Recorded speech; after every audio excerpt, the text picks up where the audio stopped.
So, guys, a very good noon to all of you. This is Advocate Abhay Vats. Welcome to our channel Vatsalya. So, yes, guys, यहाँ पे आज जैसा कि आपने title देखा होगा, आज हम एक बहुत बड़ा सब्जेक्ट, मेजर सब्जेक्ट को कंप्लीट करने वाले हैं, जिसकी हम एक बेसिक इंट्रोडक्शन आज कवर करेंगे, क्योंकि हर हमें पता होना चाहिए. सो गाइस, यहाँ पे चैनल के बारे में मैं आपको कुछ बताना चाहती हूँ. We have mentored more than 5K students for law exams. और यहाँ पे कौन कौन से कोर्सेज अवेलेबल हैं, जैसे judiciary law, 5 year law, CLAT, LLM, net, AIBE, UPSC and SSC, और आपको प्रिपेयर करवाया जाता है. देन यहाँ पे कुछ पॉइंटर्स मैं आपको बताना चाहती हूँ. वत्सालय आपको क्या क्या प्रोवाइड करवाता है. Learn life from the comfort of your home. घर बैठे बैठे आप क्लासेस अटेंड कर सकते हैं and you can easily study from the comfort of your home. All law and competitive exam oriented. यहाँ पे आपको सारे लॉ और सारे एग्जाम ओरिएंटेड आपको लेक्चर्स सेशन प्रोवाइड किए जाते हैं. Exhaustive coverage of syllabus, rather be it a minor subject, rather be it a big subject, यहाँ पे एग्जॉस्टिव स्टडी करवाई जाती है. Interactive live and recorded session, यहाँ पे लाइव सेशंस लिए जाते हैं जिससे कि आपकी सारी की वो हैंड टू हैंड कवर हो जाते हैं. Regular doubt clearing sessions, regular doubt जो भी है स्टूडेंट्स के, उनको भी सेशंस में क्लियर किया जाता है, जो कि रेगुलरली लेते हैं. Answer writing sessions, and more over we are providing you answer writing sessions also, जिसके अंदर आंसर राइटिंग प्रैक्टिस होती है, एक फॉर्मेट होता है. whatever be the whatever be the subject, we provide you. Then we are dedicated to providing you all achievers legal information. Theoretical के साथ साथ practical legal information भी आपको provide की जाती है. This channel is for those friends who think that law subjects are quite a terror. कई बार ऐसा लगता है कि लॉ सब्जेक्ट्स है, लॉ स्कूल है, तो it's quite tough, but it is not, because we are here to help you all. The motive of our channel is to make the study of legal and general subjects easy for all the viewers. एक जो तरीका होता है to make the things easy, we give you that easiness. To overcome these hurdles, we are here to help you with tips and tricks, strategy sessions, motivational sessions, doubt clearing sessions, answer writing, latest updates and notifications, notes in PDF format, practical experiences, which will help you to achieve your goals. बहुत सारी चीजें हैं जो एक abundance में हम आपको provide कर रहे हैं. Now, आज हम बात कर रहे हैं CRPC की. CRPC, a very major subject for all the law aspirants and for the judicial aspirants. बहुत ही ज्यादा important subject है, जिसको हम कहीं भी किसी भी तरह से हम इग्नोर नहीं कर सकते. ठीक है. अब यहाँ पे किसी भी सब्जेक्ट को शुरू करने से पहले क्या होता है, वहां पे हमारे को उसकी हिस्ट्री पता होनी चाहिए. ठीक है. एक हिस्ट्री सब्जेक्ट की पता होनी चाहिए कि वो कहाँ से इवॉल्व हुआ, कहाँ से आया, तभी उसके अंदर जाके एक इंटरेस्ट डेवलप होता है. तो किसी भी सब्जेक्ट को शुरू करने से पहले उसकी ब्रीफ इंट्रोडक्शन तो बहुत इंपॉर्टेंट है for me and for you as well. तो अभी हम बात कर रहे हैं CRPC की. ठीक है. तो यहाँ पे अब हम बेसिक, अगर हम स्ट्रक्चर की बात करें, तो हम सबसे पहले देखेंगे कि CRPC इवॉल्व कैसे हुआ, इसके अंदर क्या क्या चेंजेस आए, और अब CRPC कहाँ स्टैंड कर रहा है. ठीक है. So now let's start. CRPC bare act code of criminal procedure introduction. Introduction से सबसे पहले शुरू करेंगे. Just a second, I will check. Hi Recipe Bazaar, hello, good afternoon. Hi Ayush Rai, namaste. Sunita Saini, hey ma'am, good afternoon Sunita Saini. तो यहाँ पे हम बात कर रहे हैं इंट्रोडक्शन की. There was no uniform law of criminal procedure. यहाँ पे पहले कोई भी एक यूनिफॉर्म लॉ नहीं था क्रिमिनल प्रोसीजर के लिए पूरे इंडिया के अंदर. फिर उसके बाद क्या हुआ कि एक यूनिफॉर्म लॉ ऑफ प्रोसीजर आया होल ऑफ इंडिया के लिए, जो कि कंसोलिडेट हुआ by the code of criminal procedure. 1882 में कोड ऑफ क्रिमिनल प्रोसीजर जो है वो एक कंसोलिडेटेड बना. कंसोलिडेटेड मतलब विच इज एग्जॉस्टिव. ठीक है, एग्जॉस्टिव। उसके बाद अब यहाँ पे है 1885 का भी क्रिमिनल प्रोसीजर कोड रिप्लेस हुआ 1898 से, जहाँ पे वेरियस जो प्रोविजंस थे उनको अमेंड किया गया, बहुत सारी अमेंडमेंट्स लेकर आए, सेम एज इन 1955, ठीक है, जहाँ पे प्रोसीजर को सिंप्लीफाई किया गया और ट्रायल्स को स्पीडी ट्रायल दिया गया। The state governments to made a large number of amendments. आप देखते हैं हर सेक्शन के नीचे, कमेंट्स के नीचे, इलस्ट्रेशंस के नीचे स्टेट अमेंडमेंट्स होती हैं। हर स्टेट की कुछ ना कुछ छोटी छोटी अमेंडमेंट्स होती हैं। तो यहाँ पे स्टेट अमेंडमेंट्स भी लार्ज नंबर पे बनाई गई to make criminal procedure more comprehensive. उसको और बढ़ाने के लिए, उसके रडार को और बढ़ाने के लिए स्टेट अमेंडमेंट्स आई। उसके बाद law commission was asked to undertake a detailed examination of the code of criminal procedure. फिर वही चीज होती है when a new procedure comes up, तो उसमें भी बहुत ज्यादा एग्जामिनेशन होती है, what to change and what to make things simplify. The commission submitted its report on 19 February 1968। जो कमीशन, जिन्होंने एक डिटेल एग्जामिनेशन की कमीशन बैठाई थी, उन्होंने अपनी रिपोर्ट सबमिट करी 19 फरवरी 1968। इन द मीनवाइल इस दौरान क्या हुआ, लॉ कमीशन रिकॉन्स्टिट्यूट हुआ, दोबारा बना, और जो रिकॉन्स्टिट्यूटेड कमीशन था उसने फिर से डिटेल स्टडी करी 1898 के कोड की and submitted its report in सितंबर 1969। फिर उन्होंने 1969 को एक और रिपोर्ट सबमिट करी। Thereafter, a bill was introduced in the Rajya Sabha on 10th December 1970. यहाँ पे 10th December 1970. The bill was referred to a joint select committee of both the houses of parliament. आपको पता है कि जब भी कोई बिल पास होता है तो राज्यसभा एंड लोकसभा दोनों में उसकी मंजूरी चाहिए होती है, एंड देन प्रेसिडेंट की मंजूरी चाहिए होती है। तो यहाँ पर भी सेम ऐसा ही हुआ। देन इनकॉर्पोरेटिंग द रिकमेंडेशंस, जो रिकमेंडेशंस दी थी जॉइंट सेलेक्ट कमेटी ने क्रिमिनल प्रोसीजर कोड के अंदर, तो उसको पार्लियामेंट तक कंसीडर किया गया। अब आगे बढ़ते हैं। जो भी स्टूडेंट्स ऑनलाइन हैं वो मैसेज करें ताकि पता चले कि कौन कौन ऑनलाइन है and we can connect and communicate. So yes, यहाँ पे अब हम बात करते हैं ऑब्जेक्ट्स एंड रीजंस की, ठीक है। अब गाइस आपको ये चीज बहुत जिसने सीआरपीसी पढ़ रखी है, जिसने एक थॉरोली रीडिंग भी दी हुई है, उन्हें भी ये चीज पता होगी। The law relating to criminal procedure applicable to all criminal proceedings in India. हर क्रिमिनल प्रोसीडिंग पे, हर क्रिमिनल प्रोसीडिंग जो चलती है कोर्ट के अंदर, उसकी जो भी रूल्स है, प्रोसीजर है, वो क्रिमिनल प्रोसीजर कोड के अंदर है। अब यहाँ पे एक टर्म था, except those in the states of Jammu and Kashmir. यहाँ पे क्या था, except in the case of Jammu and Kashmir. Jammu and Kashmir पे यहाँ अप्लाई नहीं होगा क्रिमिनल प्रोसीजर कोड। अब गाइस मैं यहाँ पे आपको बताना चाहती हूँ बहुत ही इंपॉर्टेंट चीज। यहाँ पे क्या है कि आपको पता होगा कि 2019 में J and K reorganisation act pass हुआ, ठीक है। इस एक्ट में क्या था, जो भी लॉज हैं, एक्ट्स हैं, कोड हैं इंडिया के, वो अब जम्मू एंड कश्मीर पे भी अप्लाई करेंगे। तो यहाँ पे अब कश्मीर पे भी अप्लाई करेंगे। रेसिपी बाजार मैम आप पूरा सीआरपीसी कराओगे? यस यस, पूरा सीआरपीसी बहुत ही एग्जॉस्टिव तरीके से कंप्लीट कराएंगे, जिसके अंदर कोई भी चीज बाकी नहीं बचेगी।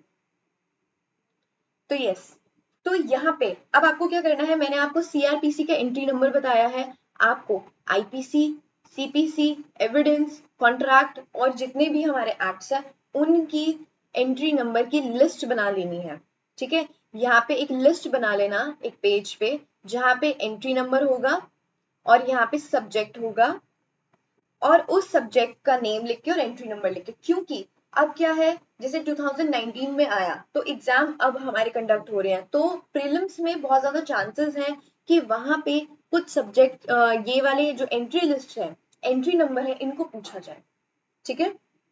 एंट्री नंबर को पूछा जा सकता है। चलिए मैं आपको एक और का बता देती हूँ। अगर हम एविडेंस एक्ट की बात करें तो एविडेंस एक्ट एंट्री नंबर 44 में मेंशन है। ठीक है, एंट्री नंबर 44 में मेंशन है। ऐसे ही आपको एंट्री नंबर मिल जाएंगे और यहाँ पे आपको एक्ट्स मिल जाएंगे, तो आप आसानी से देख सकते हैं। ठीक है, अब आगे चलते हैं, बात करते हैं।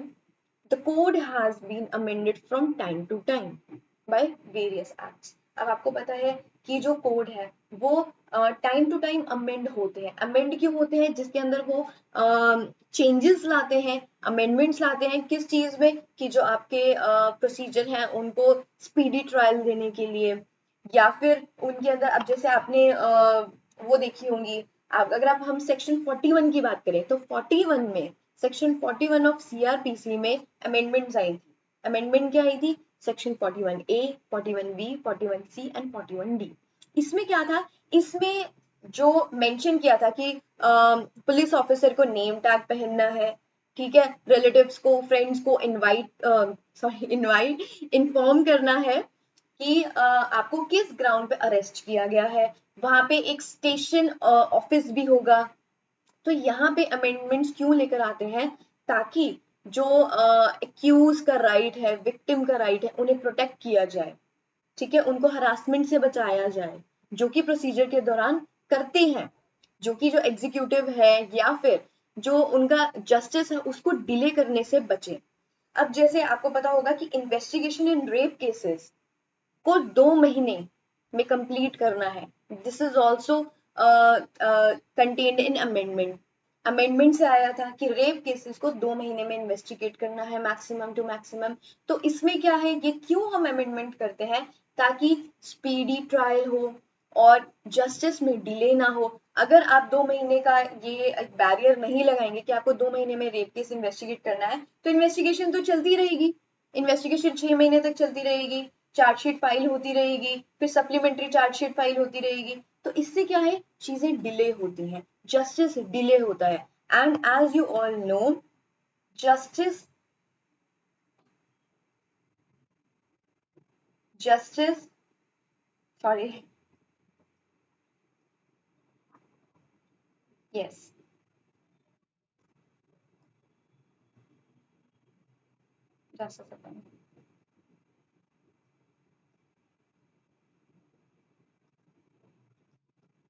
justice delayed is justice denied। आपने ये सुना होगा, it is a very important phrase. इसमें क्या होता है? Justice delayed is justice denied. जब आप जस्टिस डिले हो रहा है, it means justice is denied. So yes, ऐसा ही होता है। इसलिए अमेंडमेंट्स में चेंजेस, अमेंडमेंट के थ्रू चेंजेस लेकर आते हैं कोड में, एक्ट्स में। रेसिपी बाजार, okay, thank you ma'am so much, thank you so much. और बिल्कुल फिक्र ना कीजिए, सीआरपीसी को बहुत एग्जॉस्टिव तरीके से कंप्लीट करेंगे, पूरा की पूरा कंप्लीट करेंगे, कोई भी चीज नहीं छोड़ेंगे, बहुत डिटेलिंग स्टडी करेंगे। नाउ अब यहाँ पे क्या है? The code has been amended from time to time by various acts of the central and state legislature। अब यहाँ पे अमेंडमेंट सिर्फ सेंट्रल की नहीं होती, स्टेट भी अपनी अमेंडमेंट्स में, अपने लेजिस्लेचर में चेंजेस कर सकते हैं। The more important of these were amendments brought by central legislation in 1923 and 1955। 1955 की अमेंडमेंट्स बहुत ज्यादा इंपॉर्टेंट है। Most of the important amendments जो थी वो 1955 की थी। The amendments of 1955 are extensive। Like I told you कि एक्सटेंसिव मतलब बहुत सारी अमेंडमेंट्स लेकर आए थे 1955 में, and were intended to simplify procedure. Procedure को कम्प्लेक्स करके जस्टिस डिले ही होता है। अगर हम प्रोसीजर्स को सिंप्लीफाई कर देंगे तो जस्टिस के करीब जाना बहुत ही आसान और जल्द हो जाएगा। And speed up trials as far as possible. जितनी जल्दी ट्रायल जो है वो स्पीडी ट्रायल हो, उतना ज्यादा बेहतर है। अमेंडमेंट्स वर मेड बाय, अभी हम आगे पढ़ेंगे और बहुत डिटेल में पढ़ेंगे कि बहुत बार चांसेस ऐसे होते हैं जहां पे जो जुडिशरी और एग्जीक्यूटिव है वो ओवरलैप करते हैं एक दूसरे में। ठीक है, ओवरलैप करते हैं एक दूसरे में। बहुत सारे चांसेस ऐसे आते हैं जहां पे ओवरलैपिंग ऑफ जुडिशरी हो जाता है एग्जीक्यूटिव के अंदर। अब ये एग्जाम्पल क्या हो सकता है? कोई है जो मुझे इसका एग्जाम्पल बताएगा कि कहाँ पे जुडिशरी ने ओवरलैप किया है एग्जीक्यूटिव को, जहां पे इसकी सेपरेशन को मेंटेन नहीं किया गया? अगर कोई है जिसको पता है इसके बारे में तो वो अभी मुझे कमेंट सेक्शन में कमेंट करके बताएं कि वो कौन से प्रोविजंस है या कौन सी सर्कमस्टांसेस है जहां पे जुडिशरी जो है वो ओवरलैप कर देती है एग्जीक्यूटिव को। बहुत सारे चांसेस ऐसे हैं जहां पे करती है, जैसे कि जब हम कंप्लेंट प्रोसीडिंग में जाते हैं, ठीक है, जब हम 200 की प्रोसीडिंग में जाते हैं तो वहां पे क्या होता है, वहां पे कॉग्निजेंस लेने से पहले मजिस्ट्रेट क्या करता है, वो एक प्रीलिमिनरी इन्वेस्टिगेशन करवा सकता है। मजिस्ट्रेट जो है वो प्रीलिमिनरी इन्वेस्टिगेशन करवा सकता है कॉग्निजेंस लेने से पहले, before making judicial mind, before applying judicial mind, he can order executive to get a preliminary investigation। तो वहां पे क्या होता है, यहाँ पे क्या हुआ, जुडिशरी ने ओवरलैप किया एग्जीक्यूटिव को। एग्जीक्यूटिव का काम अलग है, बट यहाँ पे रेसिपी बाजार नो मैम नहीं पता, I have told you right now. ऐसे और भी सर्कमस्टांसेस है जहाँ पे ओवरलैपिंग होती है, उन चीजों को भी हम आगे डिस्कस करेंगे। तो गाइस अब यहाँ पे चलते हैं, अब मैं आपको कुछ चीज बताना चाहती हूँ। सीआरपीसी की हमने बेसिक इंट्रोडक्शन अच्छे से कर ली है, उसकी हिस्ट्री, उसके अमेंडमेंट्स और उनमें अमेंडमेंट्स क्यों हुए हैं। हमेशा जब भी अगर अमेंडमेंट पे क्वेश्चन आए ना तो अमेंडमेंट का ऑब्जेक्टिव आप जरूर लिखिएगा। अब ऑब्जेक्टिव जरूर लिखे। ऑब्जेक्टिव क्या होता है, दो तो ऑब्जेक्टिव आप याद ही कर लीजिए, ये तो आप किसी भी सब्जेक्ट में आप फॉलो अप कर सकते हैं। एक क्या है, एक तो है स्पीडी ट्रायल, स्पीडी ट्रायल एक है आपका स्पीडी ट्रायल, और दूसरा क्या है, जस्टिस डिलेड। ये दो तो है, इन दो की वजह से अमेंडमेंट्स को लाया जाता है किसी भी एक्ट में, किसी भी कोड में। क्यों? क्योंकि स्पीडी ट्रायल चाहिए होता है। स्पीडी ट्रायल में जो आपका टाइम लिमिट्स है, जितने भी टाइम लिमिट्स आते हैं आपके प्रोविजन में, उनको कम कर दिया जाता है। जस्टिस डिलेड में आता है, जैसे अगर हम जुवेनाइल की बात करें, जुवेनाइल की बात करें तो जुवेनाइल में आपकी जो पनिशमेंट्स है वो ज्यादा हायर होती हैं, ज्यादा रिगरस होती हैं। तो इसीलिए जो ये चेंजेस हैं वो सोसाइटी की बेनिफिट के लिए आते हैं। तो आप थर्ड पॉइंट ऐड कर सकते हैं, सोसाइटल बेनिफिट, सोसाइटल बेनिफिट।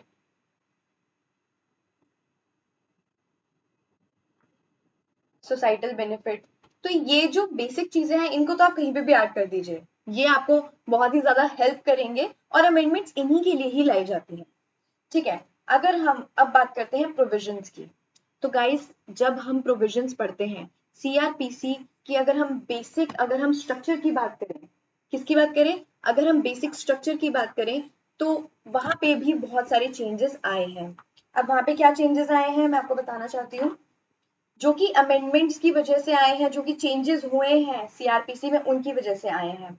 अगर हम कंपैरिजन करें, अगर हम सीआरपीसी, पुराने सीआरपीसी को और आज के सीआरपीसी को कंपेयर करें, अगर एक हम कंपैरिजन करें तो हमारे आगे क्या आता है उसको डिस्कस करते हैं। ठीक है, ओल्ड सीआरपीसी, न्यू सीआरपीसी। ठीक है, तो यहाँ पे इसमें आपका बेसिक स्ट्रक्चर भी कंप्लीट हो जाएगा। एक टैबुलर फॉर्म में इसको डिस्कस करते हैं। सो यस, ओल्ड सीआरपीसी में क्या था, 565 सेक्शंस थे। ठीक है, 565 सेक्शंस थे। 565 बहुत ज्यादा होते हैं, जिसकी वजह से क्या होता है, एक चीज बहुत ज्यादा एग्जॉस्टिव हो जाती है। एग्जॉस्टिव मतलब बहुत ज्यादा हार्डन्ड हो जाती है। अगर हम इनको सिंप्लीफाई करें, कम्प्लेक्स हो जाती हैं। अगर आप देखें कि 565 सेक्शंस हैं तो उतना ही बड़ा प्रोसीजर है, उतना ही बड़ा चीजें डिले होती हैं, प्रोसीजर बढ़ता है, चीजें डिले होती हैं। ठीक है, और ओवरलैपिंग बहुत ज्यादा हो जाती है, और हमें यही नहीं करनी, ना ही हमें डिले करना है, ना ही हमें क्या कहते हैं ओवरलैपिंग करनी है। ठीक है, अब अगर हम न्यू सीआरपीसी की बात करें, न्यू सीआरपीसी की बात करें तो यहाँ पे आपके पास है 484 सेक्शंस। तो गाइस आप देख सकते हैं कि सेक्शंस में कितना ज्यादा फर्क आया है, कि क्यों सेक्शंस कम क्यों करे हैं, सेक्शन ज्यादा करने में क्या बुराई है और सेक्शन कम करने में क्या भलाई है। तो सेक्शन कम करने में भलाई ये है कि आप स्पीडी ट्रायल को अचीव कर सकते हैं। जितनी कम्प्लेक्सिटी कम होगी और सिंप्लिसिटी ज्यादा होगी, उतनी ही चीजें जल्दी कवर अप होंगी। ठीक है, क्योंकि अगर आप रूल ज्यादा होंगे तो आप रूल्स को फॉलो करते ही रह जाएंगे, आप अपने गोल को अचीव नहीं कर पाएंगे। तो रूल्स कम रखिए और अपने गोल पे विजन रखिए। ठीक है, तो यस, ये एक मोटिवेशनल सेशन भी बीच में हो गया हमारा छोटा सा। उसके बाद यहाँ पे पहले थे 6 शेड्यूल्स थे, और अब यहाँ पे कितने हैं? 2 शेड्यूल्स हैं। ठीक है, यहाँ पे अब है 2 शेड्यूल्स। तो यहाँ पे भी देखिए कितनी सिंप्लीफाई किया हुआ है, पहले 6 थे अब 2 हैं। तो बहुत ज्यादा फर्क पड़ता है अमेंडमेंट से, और amendments time to time with the societal interest and with the changes of the society करने भी चाहिए। उसके बाद यहाँ पे पहले थे 46 चैप्टर्स, 46 चैप्टर्स थे, और अब कितने चैप्टर्स हैं? अब चैप्टर्स हैं आपके 37 चैप्टर्स, 37 चैप्टर्स। तो यहाँ पे ये बहुत सारी चीजें, अब जहां से आपने देखा कि हमने सीआरपीसी की स्ट्रक्चर के बारे में भी डिस्कस किया। स्ट्रक्चर क्या है, सेक्शंस कितने हैं, शेड्यूल्स कितने हैं, चैप्टर कितने हैं। आपको पता है, जब आपकी बेयर एक्ट होती है, जो आपकी बेयर एक्ट होती है, उस बेयर एक्ट को स्टार्ट करने से पहले, सेक्शन 1 की तरफ बढ़ने से पहले, हर बेयर एक्ट का, हर एक एक्ट का, हर एक कोड का आप पहले थोड़ी सी हिस्ट्री लिखने में, कभी मेंस में आप नहीं लिखोगे, कभी प्रीलिम्स में नहीं पूछी जाएगी कि कितनी अमेंडमेंट्स हुई, कौन सी अमेंडमेंट हुई, रादर वो कॉन्स्टिट्यूशन है, उसके अलावा वैसे नहीं पूछी जाती जनरली। लेकिन मैंने आपको एक हिस्ट्री और ये इंट्रोडक्शन क्यों करवाई है? क्योंकि जब हम किसी भी चीज का बेस पढ़ते हैं, जब हम किसी चीज को शुरुआत करने से पहले उसका एक बेस पढ़ते हैं, तो उससे क्या होता है, एक इंटरेस्ट डेवलप होता है, इंटरेस्ट डेवलप होता है। और क्या होता है कि हमारे के अंदर एक बेसिक जो एक लेवल होता है वो क्रिएट हो चुका होता है। अब सीआरपीसी है, अब मैं सीआरपीसी को आज सेक्शन 1 से शुरू कर दूं, जैसे ही सेशन स्टार्ट हुआ तो I start from section 1। Section 1 क्या कहता है? शॉर्ट टाइटल, एक्सटेंडमेंट एंड कमेंसमेंट, मैं उसकी बात कर लेती हूँ। फिर सेक्शन 2 डेफिनेशंस की बात कर लेती हूँ। तो इससे क्या होगा, इससे आपका एक बेस नहीं बनेगा, इंटरेस्ट नहीं बनेगा। क्रिमिनल प्रोसीजर कोड है क्या, पहले वो तो जान ले, उसके बाद सेक्शन की तरफ से चलना ही है, आगे सेक्शन की तरफ ही बढ़ना है, सारे सेक्शन ही कंप्लीट करने हैं। तो वाई टू वही चीज है कि इतनी जल्दी नहीं करना कि कोई चीज छूट जाए, कि हम जल्दी जल्दी करें, जल्दी जल्दी कवर अप करें। सारी चीजें आराम से करेंगे और सारी चीजें बहुत ही कॉम्प्रिहेंसिव और एग्जॉस्टिव तरीके से करेंगे। तो ठीक है, यहाँ पे अब बेसिक इंट्रोडक्शन मैं इसीलिए कहती हूँ क्योंकि उसका एक बेस बनना बहुत जरूरी होता है किसी भी एक्ट के लिए। ठीक है, अब जैसे अगर हम एविडेंस एक्ट की, कॉन्ट्रैक्ट की बात करें, तो कॉन्ट्रैक्ट क्या है? कॉन्ट्रैक्ट किसने ड्राफ्ट किया? सर जेम्स फिट स्टीफन ने। ठीक है, सर जेम्स ने ड्राफ्ट किया। कॉन्ट्रैक्ट और एविडेंस एक्ट दोनों को सर जेम्स ने ड्राफ्ट किया। तो इससे क्या होता है, एक इंटरेस्ट पड़ता है सब्जेक्ट में। ठीक है, अब क्रिमिनल प्रोसीजर क्या है? वो एक दो तरीके के लॉ होते हैं। एक सब्सटैंटिव लॉ होता है लाइक आईपीसी, जो आपको रूल्स, डूज एंड डोंट्स बताता है। ठीक है, और प्रोसीजरल लॉ होता है। प्रोसीजर लॉ में क्या होता है, जैसे सीपीसी है, सीआरपीसी है। ठीक है, तो इसमें क्या होता है, आपको प्रोसीजर बताया जाता है कि ठीक है, क्राइम कमिट हो चुका है, अब आगे का प्रोसीजर क्या है, अब जस्टिस को पहुंचते पहुंचते हमें किन किन स्टेप से गुजरना है। पहले इन्वेस्टिगेशन होगी, फिर इंक्वायरी होगी, फिर ट्रायल होगा। ठीक है, इन्वेस्टिगेशन किस तरह से होगी, वहां पे क्या क्या रूल्स एंड रेगुलेशंस हैं। फिर इंक्वायरी किस तरह से होगी, कौन करेगा, मैजिस्ट्रेट करेगा, ये करेगा, वो करेगा। फिर ट्रायल होगा, ट्रायल में कौन सा प्रोसीजर अपनाया जाएगा। तो ये बहुत सारी चीजें होती हैं जो कि प्रोसीजर कोड में होती हैं। अब आगे मैं आपको बताना चाहती हूँ कि अगर मैं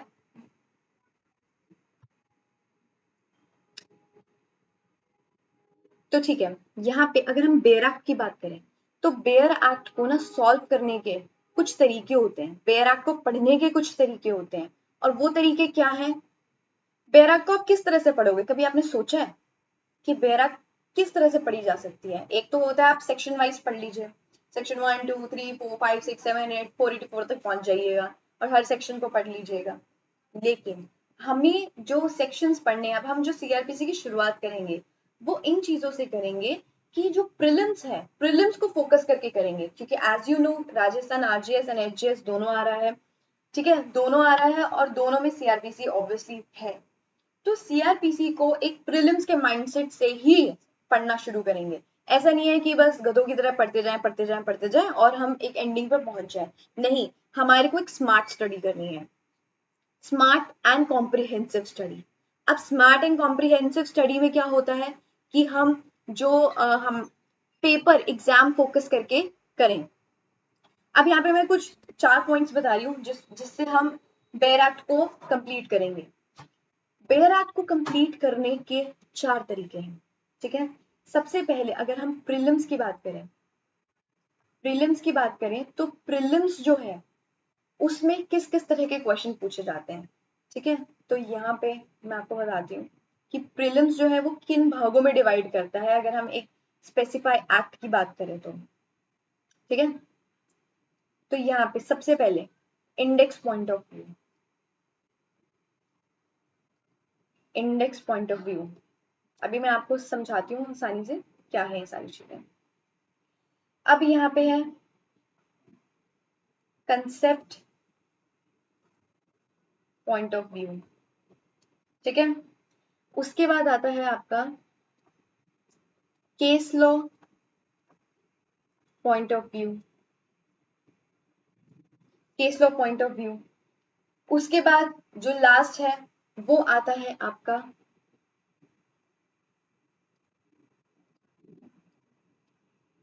sections point of view, sections point of view. अब इनको मैं आपको बताती हूँ इसका मतलब क्या है। इंडेक्स पॉइंट ऑफ व्यू का क्या मतलब है। इंडेक्स, जब आप बेरा खोलेंगे तो बेरा के आगे इंडेक्स बना होता है, इंडेक्स बना होता है। उसमें क्या होता है कि एक सेक्शन नंबर्स होते हैं, सेक्शन नेम होता है और आपका क्या होता है कंटेंट्स होते हैं, ठीक है। चैप्टर्स का नेम लिखा होता है, chapter 1, chapter 2, chapter 3, chapter 4 and so on. तो इंडेक्स पॉइंट ऑफ व्यू से कभी कभी क्वेश्चंस आते हैं, जैसे कि सेक्शन जैसे चैप्टर 12 में, चैप्टर 12 किसकी बात करता है, सीआरपीसी की, ठीक है। इस तरह का, इस तरह की, जैसे चैप्टर 12 इन्वेस्टिगेशन की बात करता है तो आपको ऑप्शन दे दिया जाएगा इन्वेस्टिगेशन, अरेस्ट, ठीक है, कॉग्निजेंस। तो ये आपको ऑप्शन दे दिया जाएंगे, तो वो होता है इंडेक्स पॉइंट ऑफ व्यू कि डायरेक्ट इंडेक्स से ही क्वेश्चन पूछा गया है। यहाँ पे चैप्टर से पूछ लेते हैं कि ये कौन सा चैप्टर कौन से उससे डील करता है, नंबर से डील करता है। फिर concept point of view, concept point of view जो है वो बेसिकली आता है आपका मेंस में, क्योंकि प्रीलिम्स में कंसेप्ट नहीं पूछ सकते, प्रीलिम्स में कोई डिटेलिंग कंसेप्ट थोड़ा पूछेंगे। तो ये जो कंसेप्ट पॉइंट, कुछ सेक्शंस जो होते हैं वो कंसेप्ट पॉइंट ऑफ व्यू के बारे में सीआरपीसी में कौन से सेक्शन नंबर में डिस्कस किया गया है, then that is section number 27। तो डायरेक्ट सेक्शन पूछ लिया। तो जो हमारे को बेरक है ना, वो हमारे को 4 जो सेक्टर्स हैं उसमें डिवाइड करनी है कि कौन से इंडेक्स पॉइंट ऑफ व्यू से इंपॉर्टेंट है, कौन से कंसेप्ट, कौन से केस लॉ और कौन से सेक्शन पॉइंट ऑफ व्यू से इंपॉर्टेंट है। यहाँ पे हम आपको बताते रहेंगे कि कौन कौन सी चीजें किस पॉइंट ऑफ व्यू से इंपॉर्टेंट है। आयुष है बेस्ट टीचर मैम, आपका समझाने का style, thank you so much Ayush, thank you so much, I am glad you liked it, ठीक है। तो यहाँ पे हमने ये सारी चीजें पढ़ ली हैं। अब कल से हम स्टार्ट करेंगे बेयर एक्ट से, ठीक है। कल से हम क्या स्टार्ट करेंगे, बेयर एक्ट स्टार्ट करेंगे और कल हम पहुंचेंगे सेक्शंस के ऊपर, ठीक है। कल हम सेक्शंस कवर करेंगे, सेक्शन 1, सेक्शन 2, 3, 4 एंड 5, 5 सेक्शन हम कवर करेंगे, हमारा चैप्टर 1 कंप्लीट हो जाएगा। तो हमारा एक इंडेक्स पॉइंट ऑफ व्यू से कंप्लीट हो जाएगा चैप्टर नंबर 1। उसमें एक कंसेप्ट भी है, अगर हम कंसेप्ट की बात करें मैं आपको बताऊंगी कहाँ पे है कंसेप्ट। केस लॉ तो नहीं है, कोई बात नहीं, सेक्शन पॉइंट ऑफ व्यू से भी बहुत इंपॉर्टेंट है। तो कल हम 3 चीजें कवर करेंगे, 5 सेक्शंस कवर करेंगे, बैराक की तरफ चलेंगे। आज हमारा basic introduction and structure complete हो गया है, स्ट्रक्चर भी डिस्कस कर लिया है, बेसिक इंट्रोडक्शन भी डिस्कस कर लिया है, हिस्ट्री ऑफ सीआरपीसी भी डिस्कस कर ली है और आगे जाने का जो हमारा वे है उसको भी डिस्कस कर लिया है कि हम आगे किस तरह से प्रोसीड करेंगे बैराक की तरफ से। तो guys I hope you like our session, आपको ये सेशन बहुत अच्छा लगा। Ayusha ma'am timing will be 12 noon, 12 in the morning, हर रोज 12 12 बजे की क्लास होगी सुबह की, एंड आपको 12 बजे बिल्कुल एग्जैक्ट पहुंच जाना है और आपको पार्टिसिपेट भी करना है, क्योंकि जब जब हम बेयर एक्ट स्टार्ट करेंगे तो चीजें बहुत ज्यादा इंटरेस्टिंग हो जाएंगी, क्योंकि अभी सिर्फ बेसिक इंट्रोडक्शन था। कल से जब हम बेयर एक्ट स्टार्ट करेंगे तो बहुत ज्यादा चीजें इंटरेस्टिंग होंगी और बहुत ज्यादा कॉम्प्रिहेंसिव स्टडी होगी, क्योंकि एक भी सेक्शन को मिस करना इसका मतलब एक प्रीलिम्स का क्वेश्चन मिस करना। तो बिल्कुल भी मिस नहीं करेंगे, बहुत अच्छे से डिटेल स्टडी करेंगे, कॉम्प्रिहेंसिव स्टडी करेंगे, सारी कम्प्लेक्सिटी को सिंप्लीफाई करेंगे और आगे बढ़ेंगे और सीआरपीसी को बिल्कुल खत्म कर देंगे। तो guys, thank you for today. आज के लिए बस इतना ही करेंगे, कल के लिए तैयारी करते हैं। तो यहाँ पे guys, thank you so much for watching this video and you can like a Facebook page. यहाँ पे आपको सारे हैंडल्स प्रोवाइड किए गए हैं। यूट्यूब चैनल को सब्सक्राइब करे बिना बिल्कुल भी मत जाना, बेल आइकन को क्लिक करना, क्योंकि रोज क्लासेस होंगी and I want you all to come on time. और टेलीग्राम चैनल को ज्वाइन करना है। टेलीग्राम चैनल का लिंक, ये सारी चीजें आपको डिस्क्रिप्शन बॉक्स में प्रोवाइडेड है। टेलीग्राम चैनल पे बहुत सारे अपडेट्स, नोटिफिकेशन, क्विजेस और करंट अफेयर्स, ये सारी चीजें प्रोवाइडेड हैं। तो आप वत्साल्य पीडीएफ फॉर्मेट में नोट्स प्रोवाइडेड है, तो आप वत्साल्य टेलीग्राम चैनल को ज्वाइन बिल्कुल कीजिएगा। And thank you guys, thank you for watching. और कल बिल्कुल टाइम से स्टार्ट करेंगे, बेयर एक्ट शुरू करेंगे और आगे